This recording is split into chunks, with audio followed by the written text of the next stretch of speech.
ఒక ఆరోగ్యమైన వ్యక్తికి టోటల్ బాడీ స్కాన్ చేయడం అవసరమా, కరెక్టేనా అనేది చాలామందికి ఉండే సాధారణ సందేహం.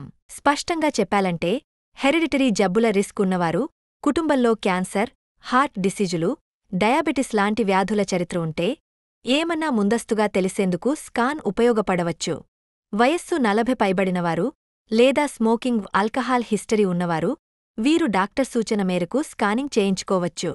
కానీ పూర్తి ఆరోగ్యంగా ఉన్నవారు, ఎటువంటి లక్షణాలు లేనివారు టోటల్ బాడీ స్కాన్ చేయడం ప్రతిసారి అవసరం ఉండదు. అధిక రేడియేషన్ ఉన్న స్కానింగ్ పద్ధతులు, సిటీ, పేట్, ఎంఆర్ఐ తరచు చేయడం హానికరం కావచ్చు. డాక్టర్ సలహా లేకుండా టోటల్ బాడీ స్కాన్ చేయించుకోవడం అవసరం లేదనే చెప్పవచ్చు.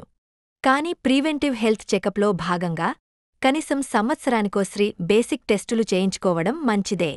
ఒక్కమాటలో చెప్పాలంటే, స్కాన్ అవసరం ఉందా లేదా అనేది మీ ఆరోగ్య స్థితిని బట్టి డాక్టర్ సూచన ఆధారంగా నిర్ణయించుకోవాలి. ఇలాంటి మరెన్నో ఆసక్తికరమైన సమాచారం కోసం మా ఛానల్ను సబ్స్క్రైబ్ చేసుకోండి.